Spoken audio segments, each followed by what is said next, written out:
the Department of Justice, Office for Victims of Crime, CTAS Purpose Area 6 webinar. My name is Christina, and I will be your moderator for today. Next slide, please. Our presenter today is Yolanda Curtis Gibson, Program Specialist from the Department of Justice, Office for Victims of Crime. Go ahead, Yolanda. Hello, everyone, and thank you so much for joining today's webinar. I appreciate you taking time out of your busy schedules to learn more about CTAS Purpose Area 6. Over the course of this webinar, I will provide an overview of OVC and the CTAS solicitation, a description of Purpose Area 6, and an overview of application requirements and how to apply for funding under this purpose area. I will also provide some key tips for creating a great application. So in this first section, I'm going to provide you with an overview of OVC and our role in assisting victims within tribal communities. OVC is charged by Congress with administering the Crime Victims Fund, which is a major source of funding for victim services throughout the United States.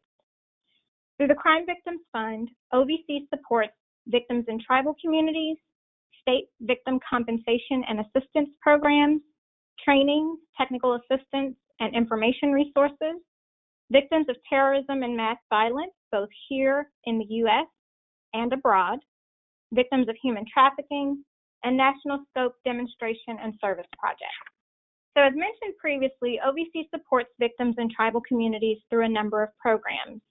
Some of those programs include the Tribal Victim Services Set-Aside Program, Developing Future Victim Specialists for Indian Country Program, the Tribal Victim Service Resource Project, Training and Technical Assistance for Tribal Grantees, the Tribal Community Wellness Center, and Purpose Area 6 under the Coordinated Tribal Assistance Solicitation. I should also note that our American Indian, Alaska Native Training and Technical Assistance Program providers are Fox Valley Technical College and Unified Solutions. If you are awarded OVC funding under CTAS this year, one of those organizations will be your designated training and technical assistance provider. If awarded, you will also receive financial training and technical assistance through OVC's Tribal Financial Management Center. For more information about OVC's other grant opportunities, please visit the OVC website at ovc.gov. In 2010, the Department of Justice launched its Coordinated Tribal Assistance Solicitation, which we refer to as CTAS for short. This was in direct response to concerns raised by tribal leaders regarding the department's grant process and how it did not provide the flexibility that tribes needed to address criminal justice and public safety needs in their communities. Through CTAS, federally recognized tribes and tribal consortia are able to submit a single application for most of the Justice Department's tribal grant programs. The department designed this comprehensive approach to save time and resources and to allow tribes and the department to gain a better understanding of tribes' overall public safety systems and needs. CTAS is not a program, but is the overarching structure under which tribes can apply for up to 8 separate grant programs through one single application. CTAS is made up this year of 8 different purpose areas, which are listed on your screen. If you've applied for CTAS in the past, you'll know that the number of purpose areas has ranged from 8 to 10. This year, OVC's Purpose Area 7 is not included, but it will be a standalone comprehensive victim services solicitation. So under the current CTAS purpose areas, applicants can apply for funding under any or all of the purpose areas that best address their tribe's concerns related to public safety, criminal and juvenile justice, and the needs of victims or survivors of domestic violence, child abuse, sexual assault, and other crimes. Applicants may apply under as many purpose areas as needed to address the concerns within their community. These focus areas or purpose areas include funding to enhance law enforcement, strengthen the justice system, prevent and control juvenile delinquency, strengthen the juvenile justice system, improve the investigation and prosecution of child abuse cases, and address the needs of survivors of domestic violence, sexual assault, and other crimes. There are 2 CTAS purpose areas this year that solely focus on serving victims of crime. The first is Purpose Area 5, which is funded by the Office on Violence Against Women, or OVW, and that is a separate office from OVC. As noted on your screen, OVW focuses on improving the criminal justice system response to violence against women. The other purpose area that focuses on serving crime victims is OVC's Purpose Area 6, which, of course, as I mentioned, focuses on serving child victims and has an emphasis on serving child sexual abuse victims. If you are interested in grant funding that serves crime victims more broadly and beyond just women and children, again, please be on the lookout for a comprehensive OVC services solicitation, victim services solicitation that will be offered outside of CTAS. The release date for that standalone solicitation is still to be determined. And again, today's presentation will provide more in-depth information on Purpose Area 6. OVC expects to make approximately 6 awards of $450,000 each under this purpose area. Each award will be for a 3-year period starting October 1st, 2020 and ending September 30th, 2023. So now we'll talk about who is eligible to apply under CTAS. Please note that each CTAS purpose area may have different eligibility requirements, but for Purpose Area 6 specifically, you are eligible to apply if you are a federally recognized tribe as determined by the Secretary of the Interior. If you're an Alaska Native village or corporation, tribal consortia are also eligible to apply, and those are tribal consortia consisting of 2 or more federally recognized tribes. And tribal designees are also eligible participants. Please note that if you are applying as a tribal designee, you must provide a current tribal resolution or other satisfactory legal enactment from the tribe that you're applying on behalf of as part of your application. Applicants who received Purpose Area 6 funding in fiscal year 2018 or 2019 are not eligible to apply for this year's Purpose Area 6 program. So that's the FY 2020 Purpose Area 6 program. By providing funding through the CJA program since 1989, OVC has worked with tribal communities to enhance their capacity to address the needs of child abuse victims. Through this program, tribes have an opportunity to intervene in the cycle of abuse and trauma that keeps so many Native children from thriving. Ultimately, the goal of the CJA Purpose Area 6 is to provide funding, technical assistance, and training to help American Indian and Alaska Native communities develop, establish, and operate programs designed to improve the investigation, prosecution, and handling of cases of criminal child abuse and neglect. This purpose area places a special emphasis on child sexual abuse cases and handling them in a manner which lessens trauma for child victims, supports comprehensive and coordinated multidisciplinary responses to child abuse victims, and provides trauma-informed services to these victims and their non-offending family members. So now we'll talk a little about what kinds of activities can be funded under CJA Purpose Area 6. Activities that can be funded if you're awarded in this purpose area include staffing and fringe benefits costs. These can be for dedicated prosecutors, specialized law enforcement investigators, child protection services personnel, forensic interviewers, case managers, clinical mental health professionals, pediatric sexual assault nurse examiners, and other allied professionals. All personnel must be clearly linked to victim assistance program activities and justified in your purpose area narrative.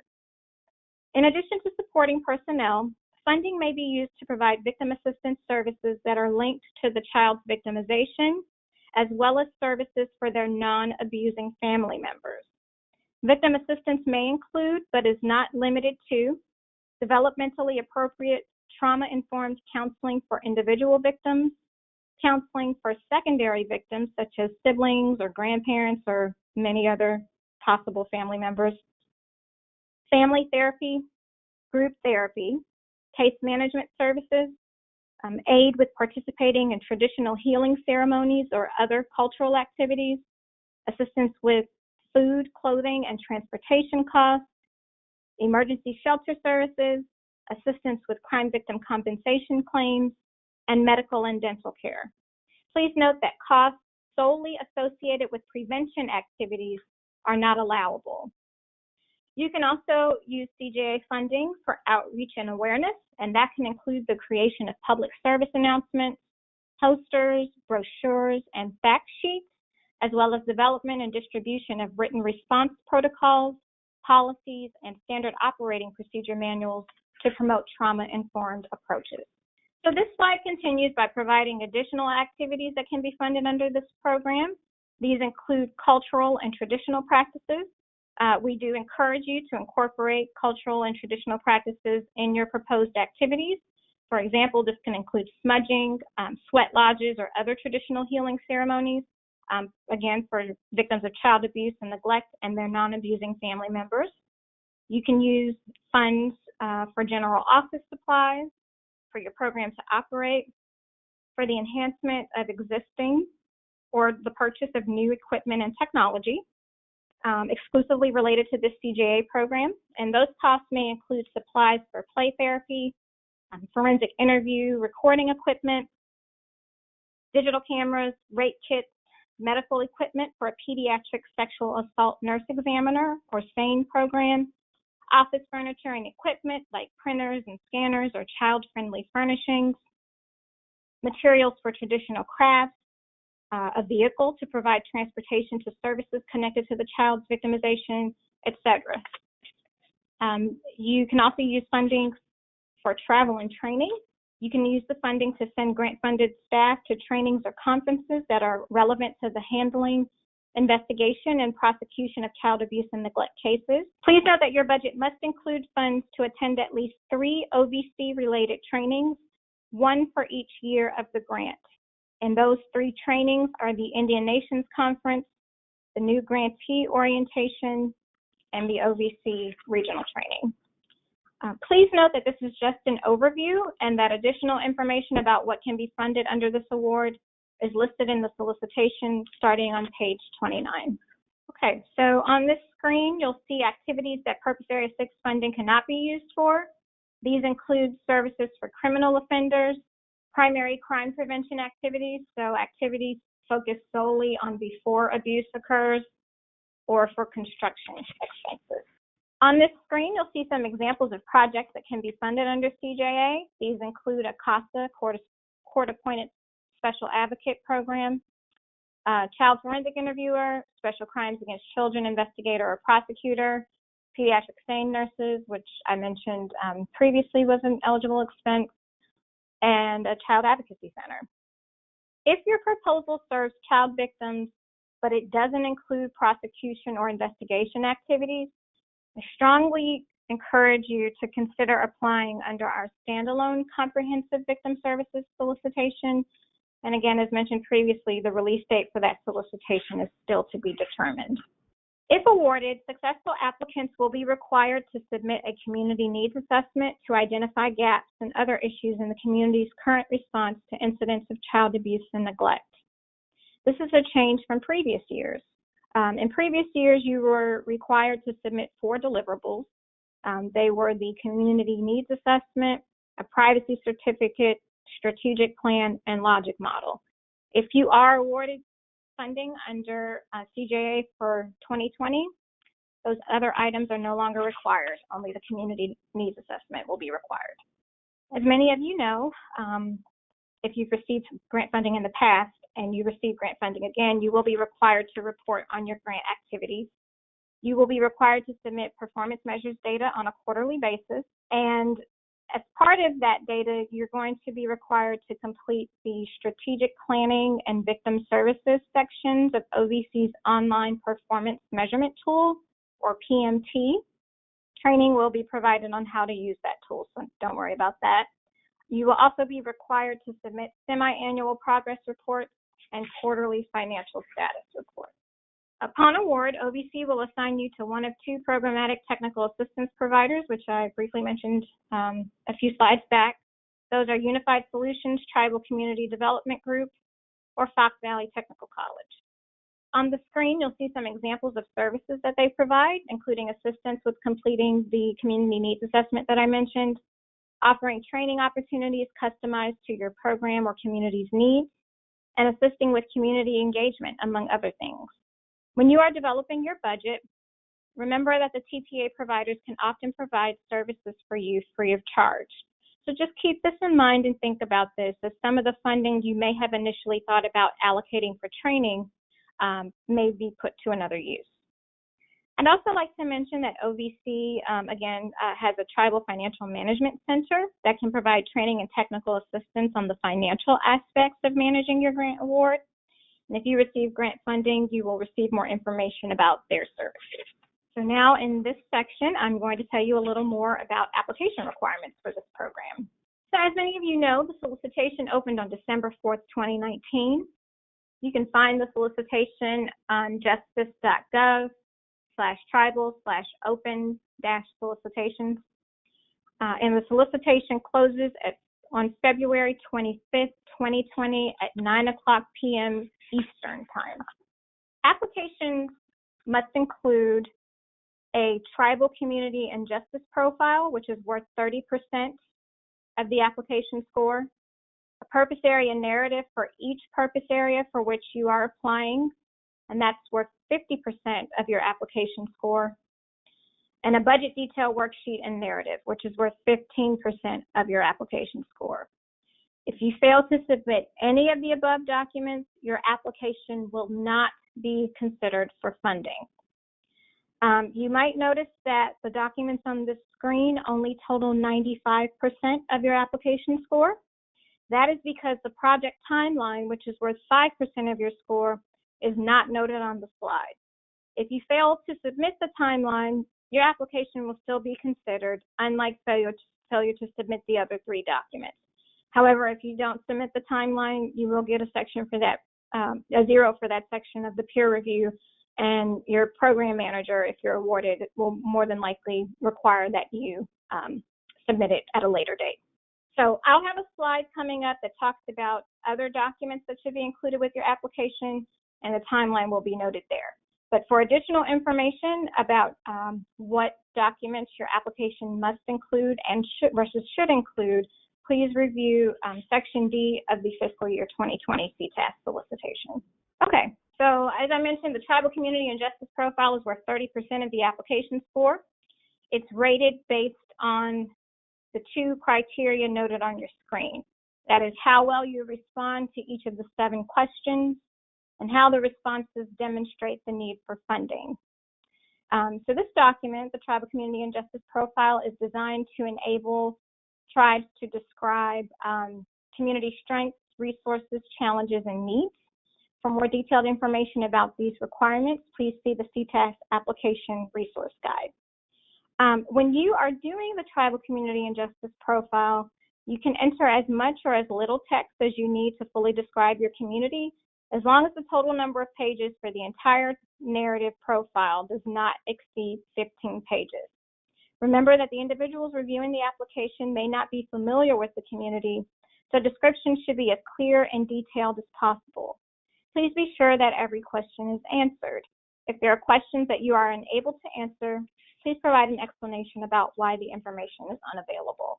Okay, so next, the program narrative, which is worth the largest percentage of your score at 50%. The narrative has a 15-page limit. Program narrative has a 15-page limit, including the template text, and your answers should be double-spaced. This document must provide information about your tribe's victim service needs, and a description of your proposed project. You must provide a complete response to each question and information sufficient for reviewers to understand your tribe's victim service needs and how you propose to use OVC funding to meet those needs. If the program narrative fails to comply with these requirements, OVC may consider such noncompliance in its award decisions. If any of the sections in the template are not applicable to your request, please write not applicable. Please also note that you aren't necessarily required to use the template per se, although you are required to answer all of the questions, but you may choose to use a slightly different format, and that's fine. But you, again, need to address all of the questions within the narrative. To download the narrative template, please visit the link on your screen. The program narrative template includes some questions you need to answer that are focused on program design and implementation. And this starts around question numbers 4 and 5 of the template. Your responses to these questions should include goals, objectives, and activities that are aligned with serving child victims of crime. Your response should be brief, concise, and clear. You should make sure that the information is consistent throughout your proposal. Be sure to create solid goals and measurable objectives. Your objectives should be SMART. And when we say SMART, that's an acronym for specific, measurable, attainable, realistic, and time-bound. And also make sure that you focus on setting a realistic timeline to complete your project. DOJ has developed a budget detail workbook that includes the demographic form, the budget detail worksheet, and the budget narrative in one single document. The workbook is user-friendly and has been designed to calculate totals. Therefore, you are strongly encouraged to use the workbook when completing your proposed budget. Only one workbook is required to be completed per application.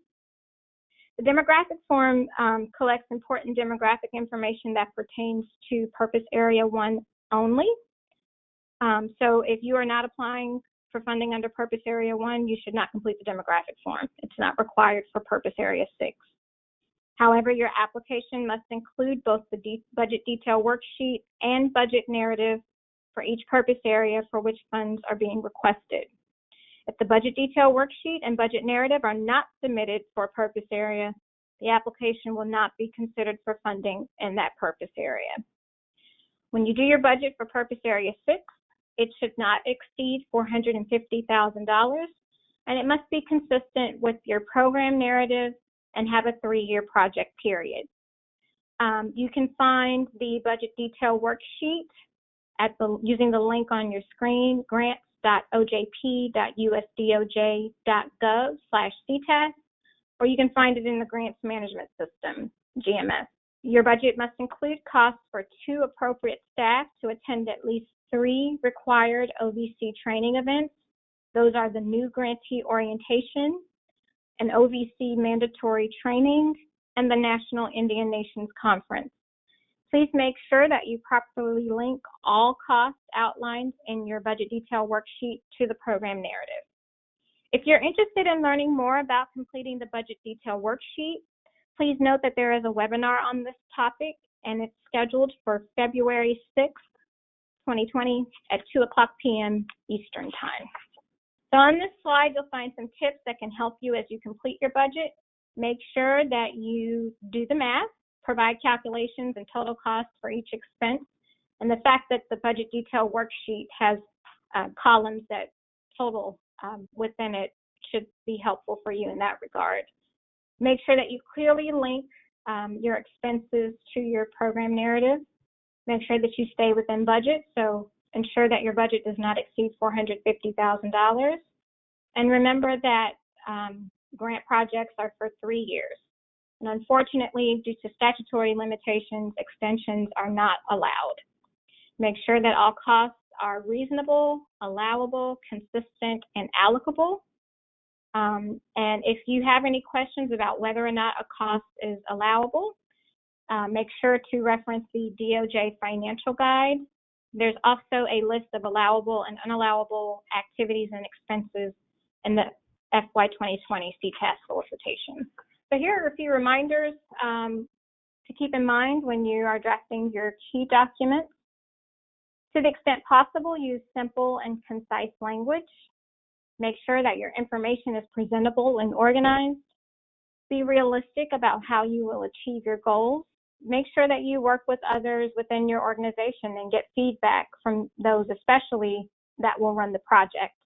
And again, make sure that your proposal is consistent with the Purpose Area 6 goals and objectives. So some more reminders here. Try to put yourself in the reviewer's shoes. It may be someone that's not familiar with your specific tribe. So ask yourself the following questions as you're drafting these documents. Did you properly convey the need for funding? Did you consider the audience and the review criteria? Is your application cohesive? And did you use spelling and grammar check? Okay, so now we're going to get into a discussion, well, an overview of the documents that your application should include. These are documents that we definitely want you to submit, but if you, for some reason, forget to submit them, your application will still move forward for peer review. So these documents include the timeline, which I mentioned previously, and that's worth 5% of your score.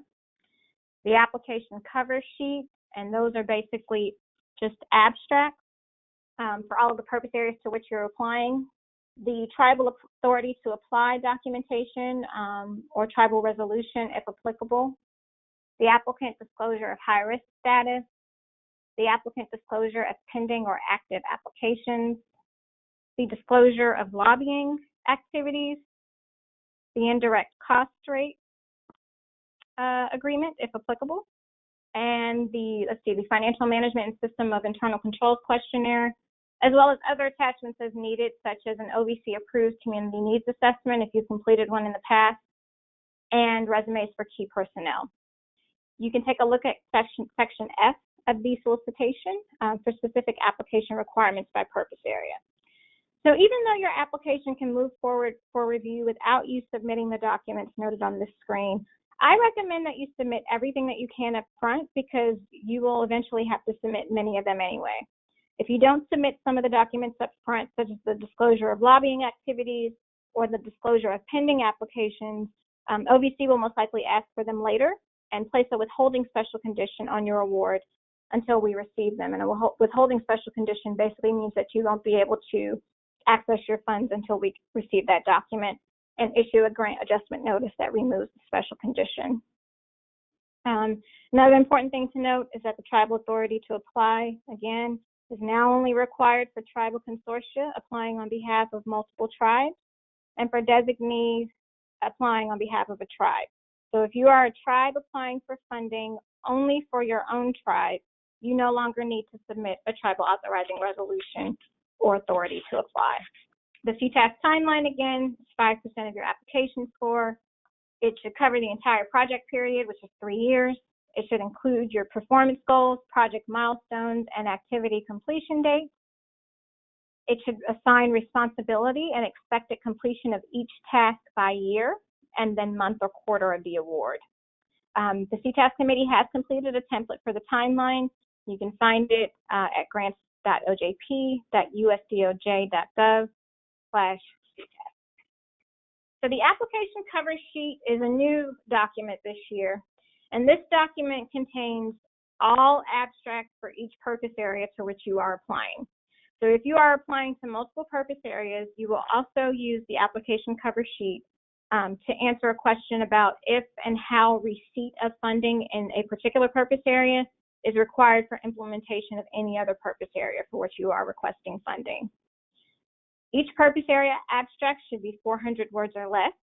Your abstracts should be written for a general public audience, and they should be single-spaced using a standard 12-point font such as Times New Roman with 1-inch margins.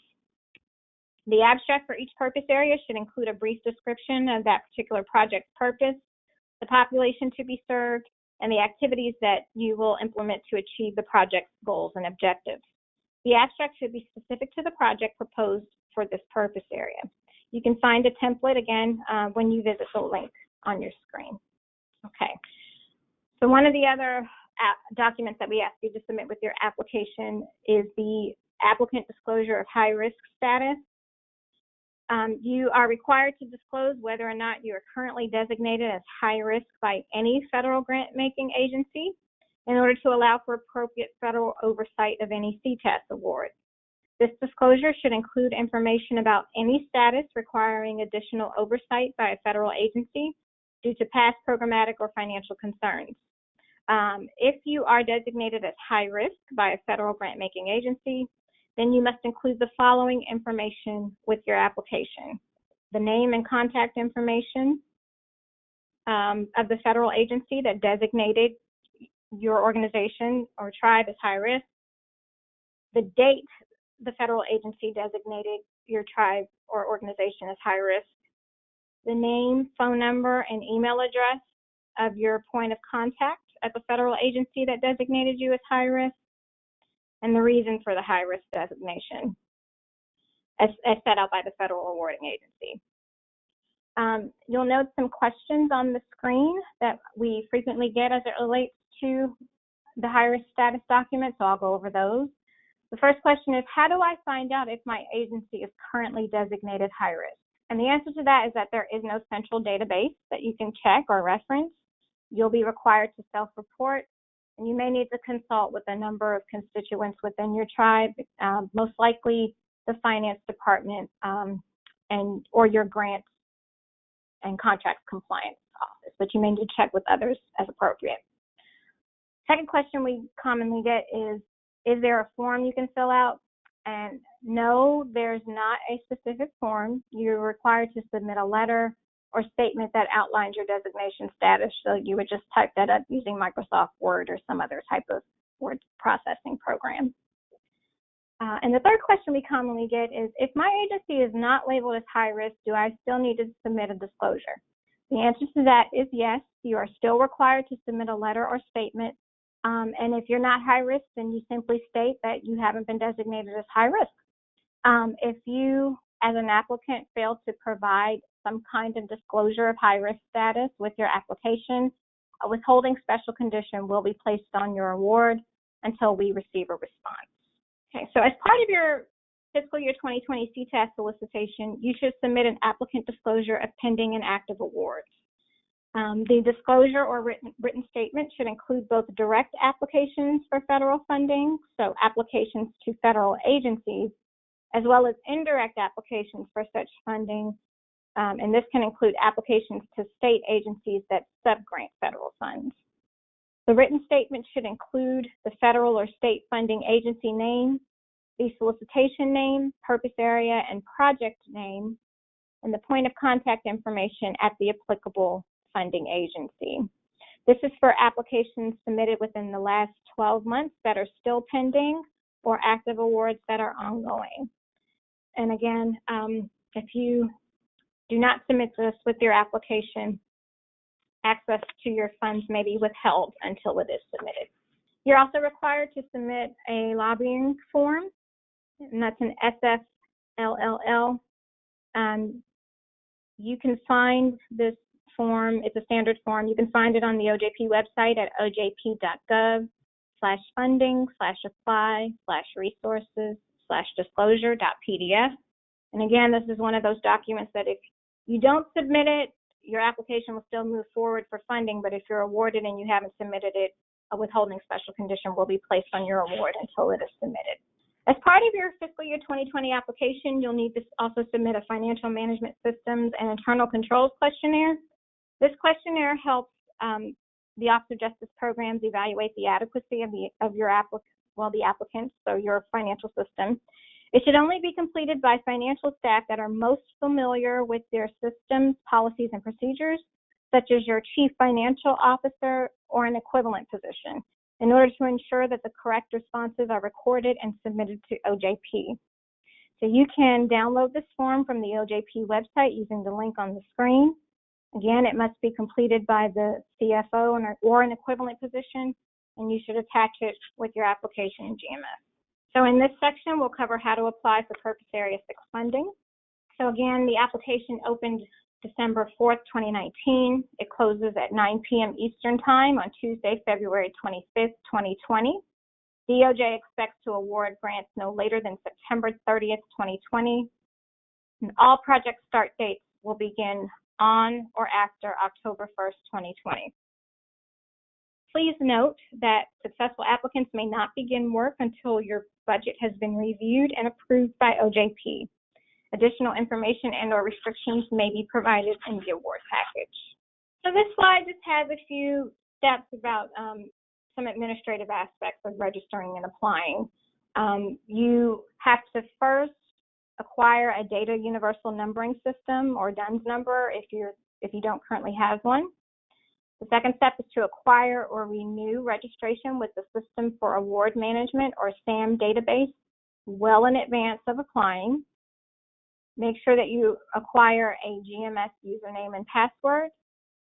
Verify the SAM registration in GMS. You'll search for the funding opportunity in GMS, and then you'll register by selecting the Apply Online button associated with the solicitation title. And then finally, you'll submit an application consistent with the solicitation by following the directions in GMS. And if you'd like more information about these steps that I've noted, you can take a look at Section H of the CTAS solicitation. So this slide just shows you what the screen will look like when you go to apply in GMS. If you experience any issues with GMS, please contact the help desk at the phone number or email address noted on your screen. As part of your application, you will be required to complete the standard form 424 online in GMS, and I'd like to offer a few quick tips on completing the form. First, make sure that the amount of federal funding requested on the SF-424 matches the total amount of federal funding requested in your preliminary budget. It is quite common for us to get applications where those two amounts don't match, and so there are often extra steps we have to take to get that corrected, which can sometimes result in delays in terms of notifying you about your award. Please make sure that the individual identified as the authorized representative on the form is someone who has the authority to accept the federal award and all of its obligations on behalf of your tribe or organization. First-time applicants should attach official legal documents to their application. So this can be articles of incorporation, a 501c3 status documentation, or a letter on organizational letterhead to confirm your legal name, address, and employee identification number that you've entered on SF-424. And as a reminder for current OJP grantees, if your tribe or organization has had a change in its legal name or mailing address since you last received an award, please submit again a grant adjustment notice to update that information as soon as possible so that OJP is aware of these changes. And then finally, make sure that you enter your DUNS number on the SF-424. So when you complete the SF-424, you should note the following. For type of submission, it should be application non-construction. The type of application is new. For descriptive title of applicant's project, we recommend that you use OVC FY 2020 CJA program. The start date is October 1st, 2020. The end date is September 30th, 2023. Estimated funding amount must match the federal request in the budget detail worksheet. And again, the authorized representative must be someone with the authority to accept a federal award. And so now we'll talk about some tips and resources for you. So if you're interested in some resources, education, outreach, and training and technical assistance resources, I encourage you to visit www.justice.gov/tribal. This is, as many of you know, not the only webinar scheduled for CTAS. There are several webinars scheduled during the open period of the solicitation, and as I get to the end of my presentation, I'll have those listed. And there are fact sheets and frequently asked questions available on the justice.gov/tribal website. Another resource you may want to check out is the CTAS online guide. This guide contains strategies to read and comprehend a complex grant solicitation, coordinate a robust grant writing team, identify and articulate the needs of your community through data-driven processes, generate and capture ideas and solutions from your community, and organize key community players to execute the proposed program. So to access this online guide, again, visit justice.gov/tribal/grants.htm. So as I mentioned, there are several webinars planned during the CTAS open solicitation period. We've had quite a few of them that have passed, but if you're interested in any of those listed that have already happened, you can access recordings of them on the justice.gov/tribal/webinars site. Okay. Now, this is just a reminder to make sure that you upload all of the relevant documents when you submit your application in GMS. We've already gone over these documents, so I won't read them again, but also note that there is a checklist available in the CTAS solicitation. And this slide has some websites that you may find useful: the OVC website, the link to the DOJ Grants Financial Guide, the link to the Grants Management System, the link where you can access all of the key CTAS documents, the DOJ Tribal Justice site, and the OJP Grants Resource Guide. If you need any technical assistance with submitting an application, you can contact the GMS support hotline at 888-549-9901 and select option 3. You can also email them at gmshelpdesk@usdoj.gov. And if you have any programmatic questions or need general assistance related to the solicitation requirements, you can contact the DOJ Response Center at 1-800-421-6770 or email them at tribalgrants@usdoj.gov. So that concludes my presentation. I am happy to take any questions and answers that you have. And we'll also leave this slide up so that you can note the email address and the phone number for the DOJ Response Center.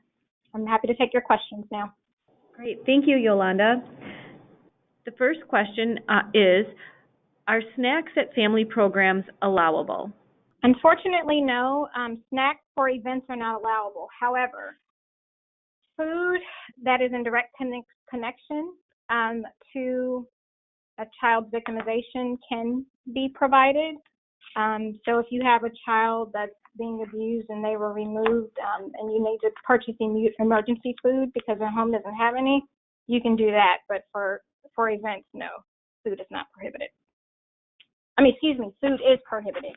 Food is not permitted. Great. Thank you, Yolanda. And there were trainings that were listed earlier in the presentation regarding items that should be budgeted for. How many days should we budget for each of those required trainings? I think a safe bet may be 5. So 2 travel days and then 3 days of actual attendance is a good bet. Always keep in mind that if that needs to be adjusted and you're awarded, then you can work with your grant manager to adjust the amount. Great, thank you. And as a follow-up to the previous question, which location or locations should we use for the required trainings to include the right per diem rates? You should use Washington, D.C. as your location. It may or may not be in Washington, D.C., but Washington, D.C. is one of the more expensive areas. So that's just to make sure that you have enough money budgeted. Wonderful. Thank you, Yolanda. And if we have an existing Purpose Area 6 grant and it is scheduled to end in September of this year, are we eligible to apply for the fiscal year 2020 CTAS funding Purpose Area 6? Yes. If you have a current CJA CTAS Purpose Area 6 grant, my assumption is that grant was awarded in fiscal year 2017. So that's fine. You are eligible to apply. You are not eligible to apply for funding this year if you've received a CJA CTAS Purpose Area 6 grant in 2018 or 2019. But if it ends this year, 2020, you are eligible to apply. Great. Thank you, Yolanda. We do have another question, and that is, we tried to fund an investigator at 50%, but it was not successful. The investigator did not do the work required for our program due to the workload from the other 50% funding program. And the follow-up is, if we hire an investigator, how will it work in conjunction with law enforcement? I'm not quite sure I understand the question. Were you going to add more? I was just going to kind of recap that it was they tried to fund an investigator at 50%. It wasn't successful. The investigator could not do the work required for their program because they were working on the other 50%. So if they hire another investigator, how would that work in conjunction with law enforcement? I may need that person to submit an email to tribalgrants.gov and explain in more detail. My first inclination is to say, well, your grant application should explain how that person is going to work with law enforcement. Because if they're paid 50% from one source and paid 50% from a CJA grant, they should be working 50% of their time on child abuse-related investigations. But if that person could please send an email to tribalgrants@usdoj.gov and describe their situation in more detail, I can probably provide better guidance than I can right now over the call or the webinar. Great. Thank you, Yolanda. Thank you, everyone, for joining, and have a great afternoon.